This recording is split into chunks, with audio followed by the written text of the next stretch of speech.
Over the next few weeks, from what I heard, as well as witnessed, Arthas and Varian became good friends. They would always tend to be sparring down in the old armory.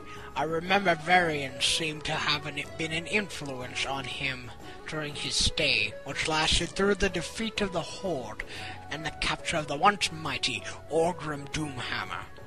Most of the refugees went back to their lands to rebuild within the year. Some even stayed in our lands to build new lives for themselves. Nothing really happened for a few years. The only actual thing of note was when the Dwarven ambassador, Muradin Bronzebeard, offered to train the boy in fighting, saying that he desperately needed it, and we all believed it.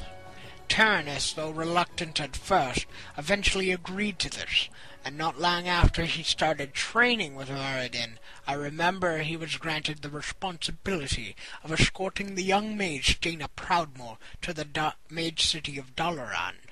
Most likely where your stories came from. Hey, come on! Ha! Now where was I? Ah, yes. I was fortunate enough to be one of the guards who was sent with the young prince and Lady Proudmoore, though I don't know if I should feel grateful or not. Me and the others of our small company let the two ride ahead and become acquainted with one another, and we hung back and discussed matters of our own.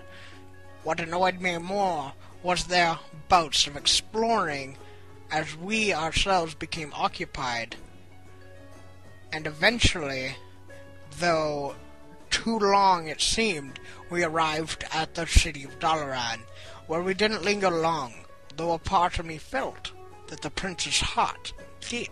From then on, nothing seemed to happen of note. Arthas would spend many long months training with Muradin Bronzebeard, and it pleased both Turnus and Uther to hear of his progress. Things didn't become interesting until he was in his adolescence, as then he would have even more duties he'd be dealing with, not to mention his road to becoming a paladin of the Silver Hand. Wow. I've never read some of this. Sure, there was the little snippets, but still. I guess it takes one who's actually been there to understand it. I'm not even done yet, boy. There's still much to learn.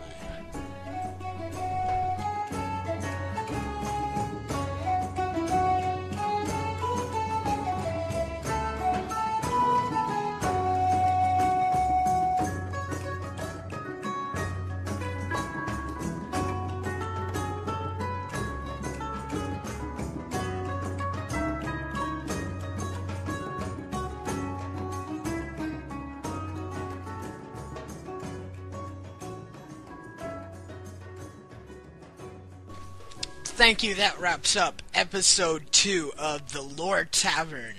I hope you enjoyed my new style of doing this, and I hope to continue it. Yeah, as long as I possibly can, and da-da-da-da-da-da-da. But, yeah, it was a fresh take, it was a quick idea, I thought I'd try it, and I hope it works for you. So, next week we will find out the continuation of the Lich King's story.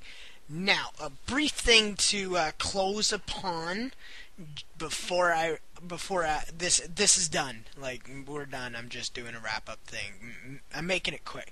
My songs, I do have a song at the end of this. My songs are not endless. I do not have an unlimited supply of them. But if you have a song that can be used in a tavern setting like this, please email it to me, to the email in the comments, and I will get to it.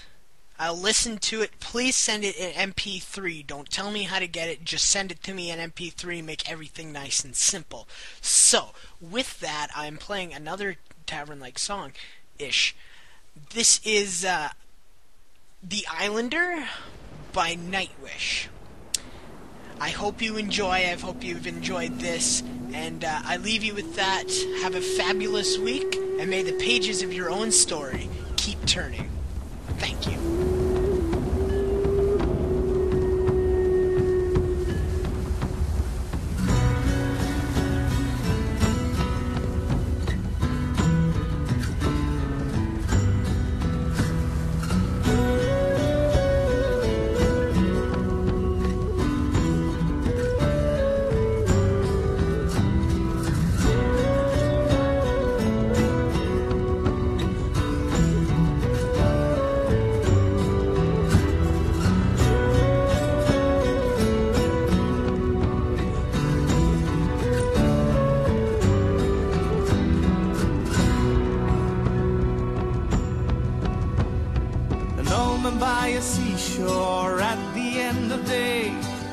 gazes the horizon with sea winds in his face. Tempest tossed island, seasons all the same. Anchorage and painted and a ship without a name. Sea without a shore for the banished one unheard. Your light is the beacon light at the end of the world, showing the way, lighting hope in their hearts. The ones in their travels onward from afar.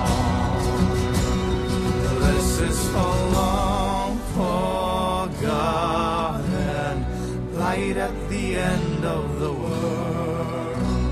Horizon crying, the tears you left behind long ago.